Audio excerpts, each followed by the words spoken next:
Coca-Cola presents powered by Surf Excel, sponsored by Cadbury Dairy Milk, Lakasa Builders and Developers, a project of Hussain Marketing Network, DHA Dabang, DK Events Management, North Nawab, Cosmo Japan, Bruce Japan, Butcher's Gold, Shami Kebab and Burger Patties और उनके साथ साथ skills builders and developers constructs your dreams.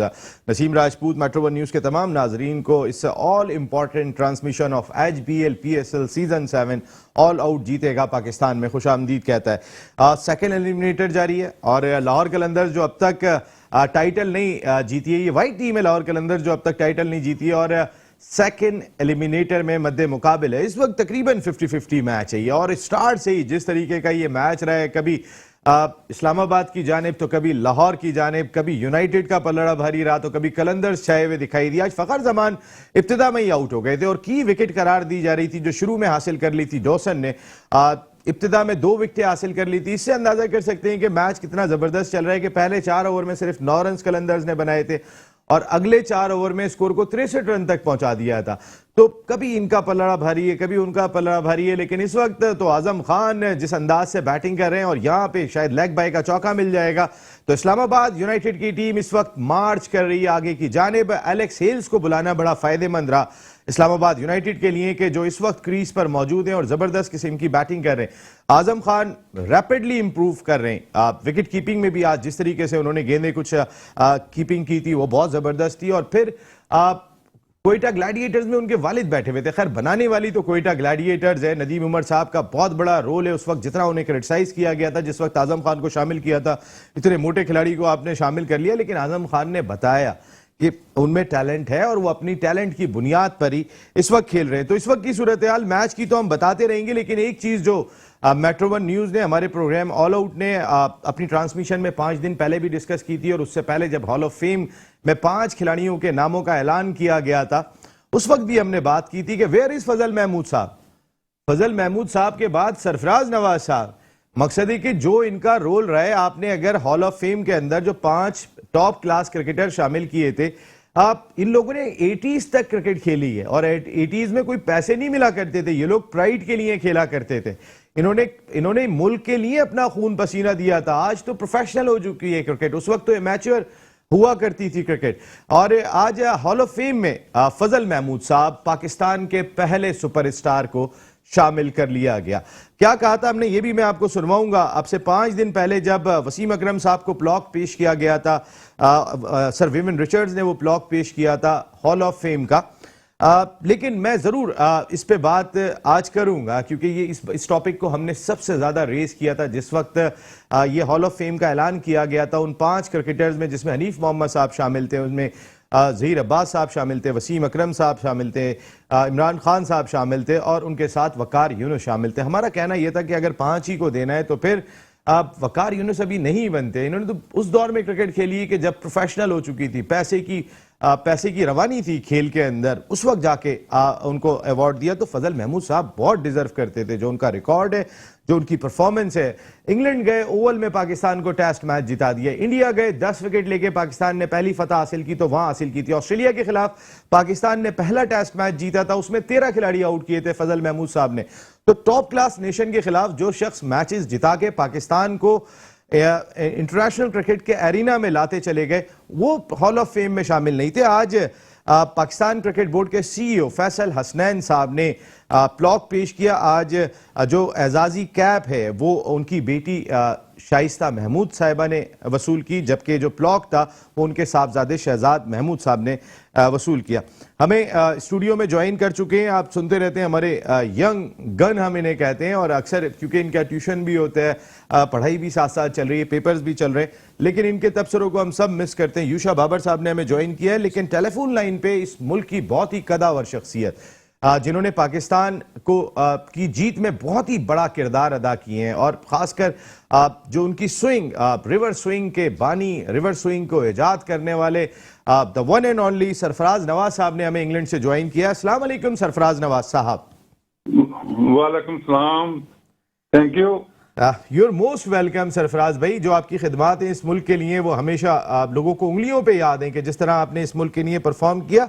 हमारा एक message था जो हमने आज से 5 दिन पहले भी दिया था जब वसीम अकरम साहब को ब्लॉग पेश किया गया था कि इसमें बिल्कुल ठीक है, आपने जिनको भी शामिल किया उनमें सरफराज नवाज साहब भी आते हैं, उनमें मुश्ताक मोहम्मद साहब ने जिस तरह लड़ाया था, उनमें आसिफ इकबाल साहब, बहुत पाकिस्तान के नाम है कि जिनके नाम होने चाहिए। खैर फजल महमूद साहब को बिलाखिर हॉल ऑफ फेम में शामिल कर लिया गया, पाकिस्तान के पहले सुपरस्टार को। ये कितना जरूरी था सरफराज भाई? ये शुरू से कर लेना चाहिए था, क्योंकि जब 5 आदमियों को अनाउंस किया था प्लेयर्स को, तो फजल महमूद का होना तो जरूरी था। He was the first person जिसने पाकिस्तान की पूरी दुनिया में पहचान कराई। इंग्लैंड में आके ओवल पे जब इन्होंने टेस्ट मैच जिताया, उन दिनों में जब पाकिस्तान की कोई बैकिंग ही नहीं थी, कुछ ही नहीं था, तो उसके बाद फिर Pakistan known around the world के पाकिस्तान भी कोई टीम है। तो ये मैं कहूँगा, चले जो भी है, रमीज राजा ने इसको कंसिडर किया है और इसको हॉल ऑफ फेम में डाला है, तो मैं कहूँगा कि ये बड़ी अच्छी उसने अपनी परफॉर्मेंस दिखाई है। जी सरफराज भाई, रमीज राजा साहब ने तो उन्हें शामिल कर लिया, लेकिन उनसे पहले एहसान मानी साहब और वसीम खान साहब, ये जहाँ इंग्लैंड में ही उनकी भी रिहाइश है, और उनका रोल क्या था? मकसद है कि पाकिस्तान क्रिकेट में वो किरदार क्या अदा करके गए कि इवन के जो लोग डिजर्व करते थे आपने उनको भी साइड में किया हुआ था। बाजी वो किरदार यही था कि क्रिकेट की इन्होंने तबाही की हुई थी, और उसमें जो सिफारिशें और लाइकिंग डिसलाइकिंग चल रही थी, यही मामले चल रहे थे, और ये अपनी परफॉर्मेंस दिखा रहे थे। रोजाना टीवी चैनल के ऊपर मुख्तलिफ चीजें ये बता रहे थे, जो अब आके पता चला है कि बहुत गलत इन्होंने काम किए थे। और उसके बाद ये दोनों नॉन टेक्निकल, इसलिए मैं कहूँगा कि क्रिकेट में एडमिनिस्ट्रेशन का इनका तजर्बा ही नहीं था। और उसके बाद ये फिर आप देखें कि डोमेस्टिक क्रिकेट में इन्होंने क्या तबाही नहीं की, ना कोई इलेक्शन कराए हैं। 3 साल में इन्होंने जो डोमेस्टिक इलेक्शन होने थे अपना वो ही नहीं कराए। और उसके बाद फिर ये अपना जो लाइकिंग डिसलाइकिंग, मैंने कहा है कि गवर्निंग बोर्ड के जो 5-6 मेंबर बना के यस हजूर वाले, उन्हीं से काम चलाते रहे हैं। तो रीजन के जो इलेक्शन थे वो भी आज तक नहीं हुए।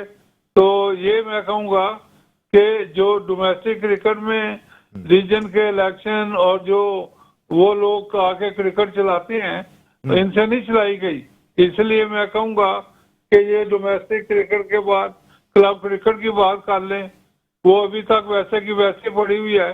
उसके ऊपर अब जो प्लेयरों ने अब शुरू हुआ है कि जूनियर 13, 19 और 16 जो अब सोच में आया है, तो ये क्रिकेट शुरू हुई है।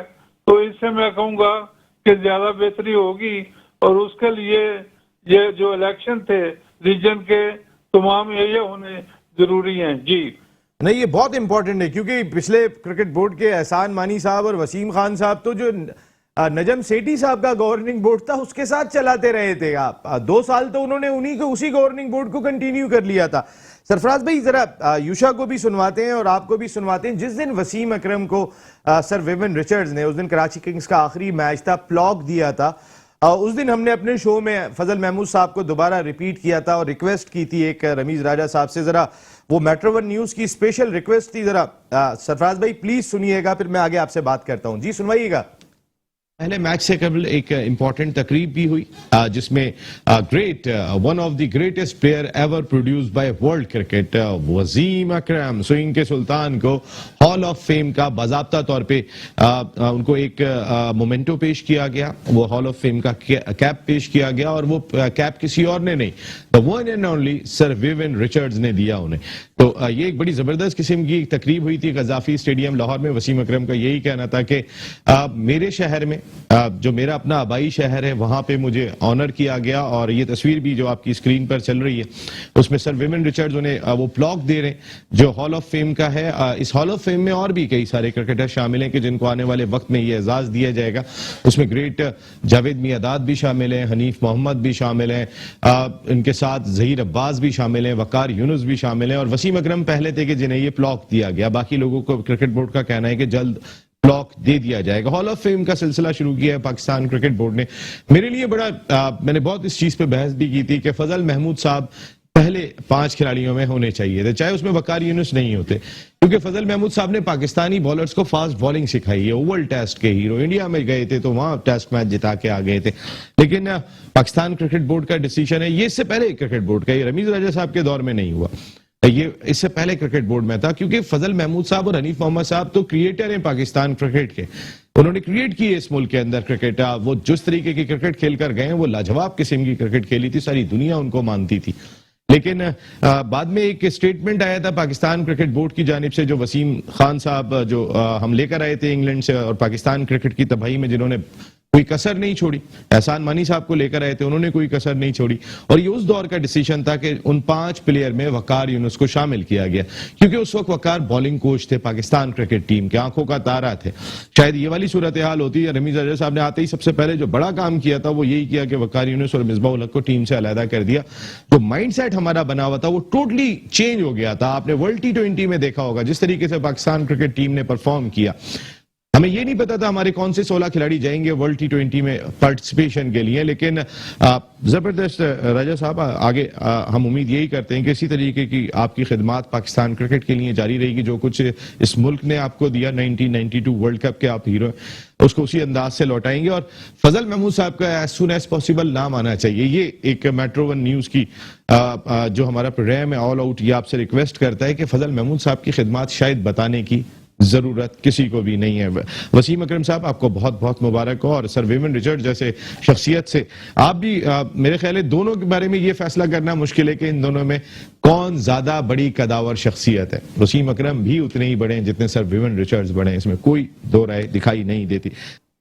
जी, तो हमने बात यही की थी, रिक्वेस्ट की थी रमीज राजा साहब से पाकिस्तान क्रिकेट बोर्ड से। जाहिर है हम यहाँ खड़े होकर रिक्वेस्ट ही कर सकते हैं, और वो रिक्वेस्ट की थी कि फजल महमूद साहब का नाम होना चाहिए। और आपने सुना होगा ये 6 दिन पहले हमने फिर मुतालबा किया था, जिस दिन ये हॉल ऑफ फेम का ऐलान किया गया था उस दिन भी हमने जो है ये मुतालबा किया था। सरफराज नवाज साहब, ग्रेट सरफराज नवाज साहब हमारे साथ लाइन पर मौजूद हैं, जबकि हमें ज्वाइन कर चुके हैं पाकिस्तान के फॉर्मर टेस्ट क्रिकेटर, अपने वक्त के जबरदस्त middle order batsman, cricket analyst, commentator, Pakistan cricket team, Pakistan cricket board में गरा कदर खिदमात अंजाम देने वाले हारून रशीद साहब ने हमें ज्वाइन किया। अस्सलाम वालेकुम हारून भाई। वालेकुम अस्सलाम, अस्सलाम वालेकुम एवरीबॉडी। भाई आपके दोस्त सैफी भाई भी लाइन पे मौजूद हैं, और यहाँ पर यूशा बैठे हुए। साफी भाई को बहुत बहुत सलाम। सैफ कैसे हैं आप? ठीक है, खैरियत से? उम्मीद है बड़े अच्छे होंगे आप, और बाकी जो आपके साथ बैठे हुए हैं उनको भी बहुत बहुत सलाम। हारून भाई अपना ये आज फजल महमूद साहब को बाज़ाब्ता तौर पे हॉल ऑफ फेम में शामिल कर लिया गया। इसका मुतालबा करते रहे थे कि ज़ाहिर उनका पाकिस्तान के पहले सुपरस्टार थे, क्या पहले 5 में वो नहीं बनते थे हारून भाई?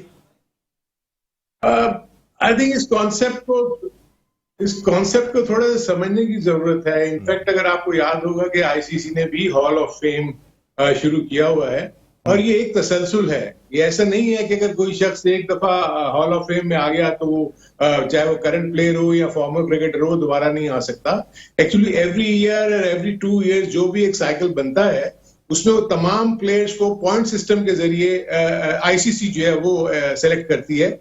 8 से 10 या 15 नाम जो है वो इक्वल स्टेचर के प्लेयर्स को सामने रखते हैं, उसके बाद आप पॉइंट्स देते हैं, और उसके बाद जो 2 या 3 उन्होंने हर साल देने होते हैं उनको फिर वो पिक करते हैं। आई एम नॉट श्योर कि पीसीबी का क्या इस सिलसिला ये पिछली दौर में शुरू हुआ था।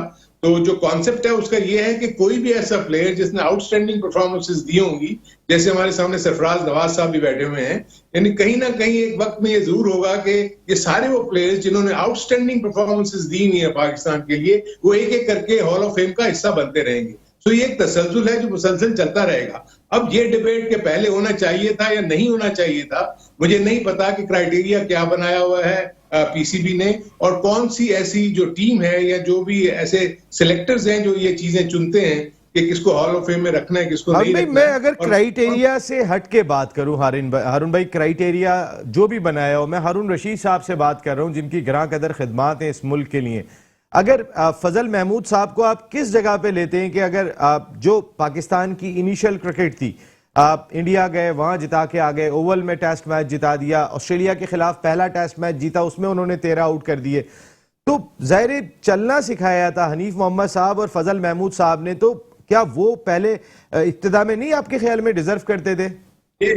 बिल्कुल आपने सही कहा, आईसीसी ने भी यही सिलसिला शुरू किया था। तो उन्होंने पहले फॉर्मर प्लेयर्स जो पुराने जिन्होंने ग्रेट्स थे, जिन्होंने बहुत ज्यादा खिदमात दी थी, उनको प्रेफर किया था करंट क्रिकेटर्स के ऊपर।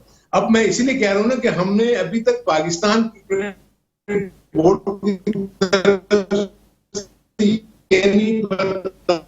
उन्होंने किस तरीके से ये वो पाकिस्तान के क्रिकेट के शनाख्त थे, खासतौर पर जैसे फजल महमूद साहब का आपने जिक्र किया, हनीफ मोहम्मद साहब का जिक्र किया आपने, इन्होंने उस दौर में जितनी आउटस्टैंडिंग परफॉर्मेंसेस दी हुई थी, तो डेफिनेटली पहले तो उन्हीं का बनता है। मैं तो आपको एक इसका पूरा वो बैकग्राउंड बता रहा था कि आईसीसी ने जो हॉल ऑफ फेम शुरू किया तो कैसे किया। अब ये जो डिबेट आप जो बात कर रहे हैं कि पहले होना चाहिए था, मेरे नजदीक पाकिस्तान क्रिकेट को कोई भी नहीं जानता था। ओवर विक्ट्री के बाद फजल महमूद ने पाकिस्तानी क्रिकेट की शनाख्त दी।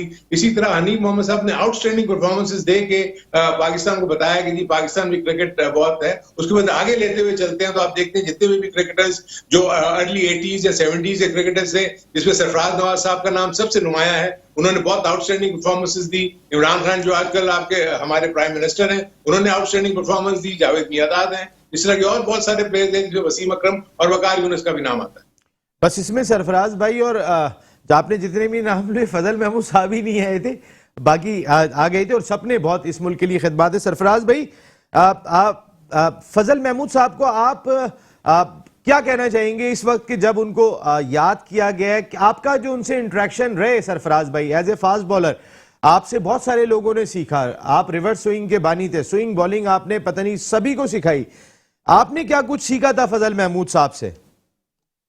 देखें, फजल महमूद साहब का तो मैं ये कहूंगा कि उनकी जो परफॉर्मेंस है वो तो एक जेन्युइन है। उसके बाद तो ये दोबारा जो अभी की परफॉर्मेंस आप देख रहे हैं, इससे पहले तो वो अब्दुल कादिर मरहूम कहते रहे हैं कि ये बॉल बना के परफॉर्मेंस करते रहे हैं, तो टेम्पर करके, तो ये परफॉर्मेंस तो ये है। लेकिन फजल महमूद की परफॉर्मेंस मैं कहूँगा कि बिल्कुल जेन्युइन और रियल परफॉर्मेंस है, और उनको सबसे पहले फास्ट बॉलिंग में कंसिडर करना चाहिए। और उन्होंने फिर लाहौर स्टेडियम में देखता रहा हूँ कि फास्ट बॉलरों को अच्छी बड़ी कोचिंग करते थे, तरीके बताते थे, फिटनेस के ऊपर काफी जोर देते रहे हैं।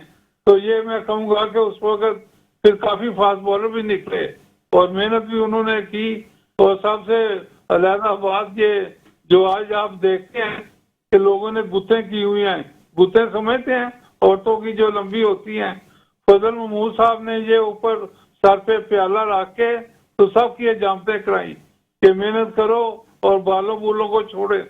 तो ये इसलिए मैं कहूँगा कि वो मेहनत करवाना चाहते थे, तो पसीना जो लाहौर में गर्मियों में आता था उसको भी ये सामने रखते हुए बाल कटवा के और फिर बड़ी तरीके से बॉलिंग बताते थे।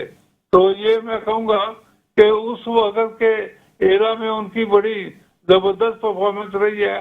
और उसके बाद फास्ट बॉलिंग में मैं तो कहूँगा कि सबसे पहले वो डिजर्व करते थे हॉल ऑफ फेम में। जी, आपने तो बाल नहीं कटाए होंगे सैफी भाई?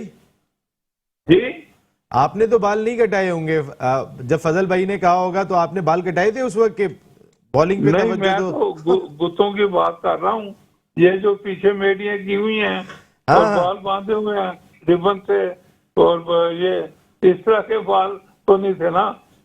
नहीं, बिल्कुल सही बात है। और इस वक्त मैच बड़ा जबरदस्त हो गया है हारून भाई, सरफराज भाई 6 आउट हो गए हैं इस्लामाबाद यूनाइटेड के। अब से 2 रन पहले 4 आउट थे आजम खान और एलेक्स हेल्स, बड़ी जबरदस्त बैटिंग कर रहे थे। पहले आजम खान रन आउट हुए, उसके बाद एलेक्स हेल्स भी कवर पे कैच दे बैठे और यूं इस तरह अब लाहौर कलंदर्स का पलड़ा भारी हो गया, क्योंकि अब भी 39 रन दरकार हैं इस मैच में फतह के लिए। इस्लामाबाद यूनाइटेड को ऑस्ट्रेलिया की टीम आ रही है। अरुण भाई, कैसी सीरीज देख रहे हैं आप ये पाकिस्तान की तैयारियां, और खासकर इस PSL के दौरान जो है वो इंजरी खासी बड़ी है पाकिस्तान खिलाड़ियों की? देखिए, जब आप क्रिकेट खेलते हैं तो इंजरीज का तो आपके साथ चूली दामन का साथ रहता ही है, इसमें तो कोई दो राय नहीं है। लेकिन ऑब्वियसली इसको मैनेज करने की जरूरत है और प्लेयर्स को भी पता है, और उसके साथ जो सपोर्ट स्टाफ है, ट्रेनर्स हैं और जो फिजियोथेरेपिस्ट हैं, उनका जिम्मेदारी होती है कि वो प्लेयर्स को संभालें। लेकिन इसमें भी कोई शक नहीं है कि क्रिकेट बहुत ज्यादा हो गई है और प्लेयर्स को अपनी वर्कलोड मैनेजमेंट जो है वो खुद भी उसको देखने चाहिए, साथ साथ जो मैनेजमेंट है। जहां तक आपने पाकिस्तान ऑस्ट्रेलिया की सीरीज की बात की, मैं समझता हूँ कि बहुत ही अच्छी सीरीज होगी, क्योंकि ऑस्ट्रेलिया एक अच्छी टीम के साथ आ रहे हैं। और एक और चीज जो मैं अभी से बता दूं कि अब तो ये नोशन अब खत्म हो जाना चाहिए, जो लोग समझते हैं विकेट्स बनाने के बाद सीरीज को आसानी से जीत लेगा, तो ऐसा नहीं है, क्योंकि अब दुनिया की तमाम टीमों ने अपने साथ तमाम स्पिनर्स साथ रखे हुए हैं। अगर आप देखेंगे तो ऑस्ट्रेलिया के स्क्वाड में भी लेग स्पिनर्स भी आ रहे हैं, लेफ्ट आर्म स्पिनर भी उनके पास हैं। तो मेरे अपने नजदीक एक बड़ी अच्छी सीरीज होगी। और अमूमन होता ही है कि जब स्लो विकेट्स बनाते हैं ना, स्लो विकेट्स चौथे और पांचवें दिन जाके बिल्कुल डेड हो जाती है, तो स्पिनर्स को भी उतनी ज्यादा हेल्प नहीं मिलती जितना कि पहले एक्सपेक्ट किया जाता था कि बड़ा शार्प टर्न होगा, बाउंस होगा। लेकिन हमने ये देखा है कि हमारी पिचेस पहले